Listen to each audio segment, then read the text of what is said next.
তো hello, good morning guys. তো তোমরা সবাই কেমন আছো? তো আশা করি ভালো আছো সবাই। আর ভালো তো যাই হোক, সকাল সকাল গুড মর্নিং হয়ে গেছে, দেখতেই পাচ্ছ। চা দিয়ে আজকের মর্নিংটা শুরু করেছি। আর বাইরে এত পরিমাণে বৃষ্টি হচ্ছে, মানে চা ছাড়া এই বৃষ্টিতে আর কিছু ভাবাই যায় না, তাই না? মানে চা হচ্ছে আমাদের মাস্ট, লাগবেই বাঙালি। তো দেখো, ঘুম থেকে উঠে ফ্রেশ হয়ে এখন চা খেতে বসেছি। এখন ছেলেকে স্কুলে দিয়ে আসলাম, কারণ বেরোতে তো হবে, স্কুলেও যেতে হবে। আর চারিদিকে যা অবস্থা, প্রতিবাদের লড়াই, তো লড়াই তো চালিয়েই যাব, তাই না? সব মেয়েদের কাছে মেয়েদের জীবনটাই একটা লড়াই দিয়ে স্টার্ট হয়, সেটা সব মেয়েরাই জানে। সব মেয়েদের জীবনে একটা না একটা প্রবলেম থেকেই থাকে, লড়াই করতেই হয়। তো সেটা ভেবেই আবার ব্লগটা শুরু করে দিলাম। থেকে বাড়িতে চলে এসেছি। আজকে সত্যি মুড অফ আমার। কেন মুড অফ? কারণ কোনো দিনও আমার ছেলে স্কুলে গিয়ে খানা করে। কী মুড হয়েছে আজকে, বলেছে স্কুল যাবো না, স্কুল যাবো না। টিফিনটাও পর্যন্ত খাইনি। কি করব বলো গাইস, বাচ্চাদের মুড হলো বাচ্চাদের মুড। আর ব্লগ করতে সেরকম একটা ইচ্ছেও করছে না, কারণ চারিদিকের যা অবস্থা গাইস, কি বলবো আর। চারিদিকে সবার আতঙ্ক আতঙ্ক আর আতঙ্ক যা হচ্ছে। আর যেভাবে নৃশংসভাবে মেরেছে মেয়েটাকে, সত্যি মানে রাস্তায় বেরোতেও এখন ভয় লাগে যে বেরোবো কি না। যাই হোক, বেরোতে তো হবেই। তো ব্লগটা কন্টিনিউ করছি, অনেক দিন পর আবার ব্লগ দিচ্ছি, তো সবাই দেখতে থাকো। তো ছেলেকে নিয়েও চলে এসেছি। দেখো, এখন ওর জন্য একটু টিফিন বানাবো। তো একটু 2 চামচের মতো সাদা তেল দিয়ে দিয়েছি, তার মধ্যে শুকনো লঙ্কা ফোড়ন দিয়ে দিয়েছি, আর একটু সামান্য পেঁয়াজ কুচি দিয়েছি, আর আলুগুলো ভেজে নেব।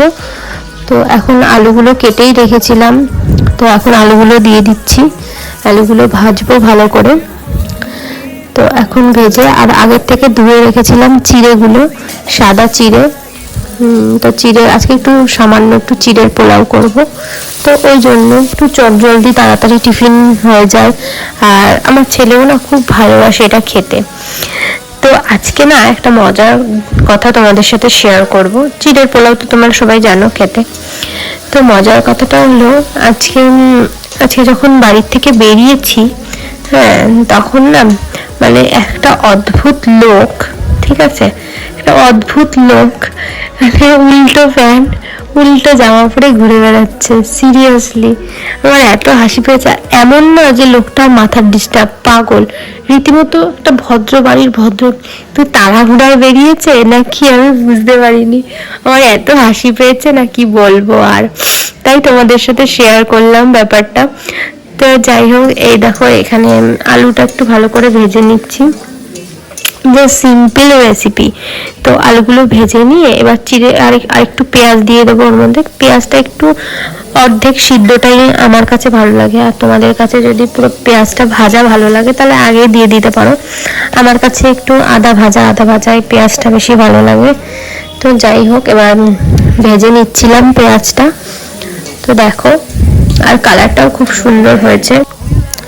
তো এবার দেখো, এবার দিয়ে দেবো চিড়ে। আগে থেকে ধুয়ে রেখেছিলাম চিড়ে, সেটা অল্প অল্প করে দিয়ে দেবো। তো দেখো, অল্প অল্প করে দিয়ে দিচ্ছি।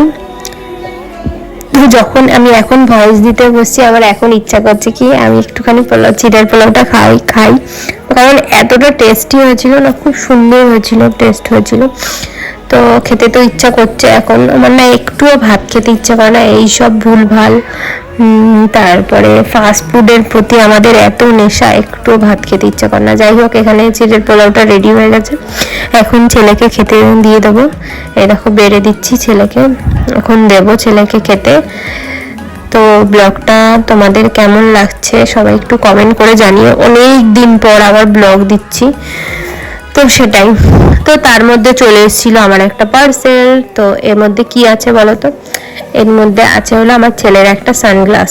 তো এই দেখো, আমি এখন সানগ্লাসটা বের করে নিচ্ছিলাম।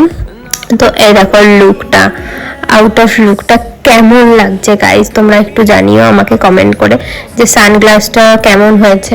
আর সানগ্লাসটার বেশি দামও না গাইস, মাত্র 200 টাকা নিয়েছে সানগ্লাসটা। তো দেখো সানগ্লাসটা এত সুন্দর না, সব রয়্যাল কালেকশন থেকে নেওয়া আমাদের। তো এখানে দেখো ওর লুকটা দেখো, মানে আমার তো খুব পার্সোনালি খুব পছন্দ হয়েছে সানগ্লাসটা, কারণ অনেকদিন হয়ে গেছিলো একটা পুরোনো সানগ্লাসটা একটু ক্র্যাচ পড়ে গেছিলো, ওই জন্য আমি ভাবছিলাম যে আমার জন্য তো অর্ডার করি, এবার একটু ছেলের জন্যও অর্ডার করি, কারণ ও সানগ্লাস আর ঘড়িটা খুব পছন্দ করে। তো ওই জন্য দেখো। তো তারপরে উপরতলার দিদিভাই নিয়ে এসেছিল আমার জন্য মোমো। তো মোমো খেতে খেতে আজকের ব্লগটা এখানেই শেষ করছি। যদি ভালো লেগে থাকে অবশ্যই আমার চ্যানেলটাকে সাবস্ক্রাইব করে দেবে আর একটা লাইক দিয়ে দেবে।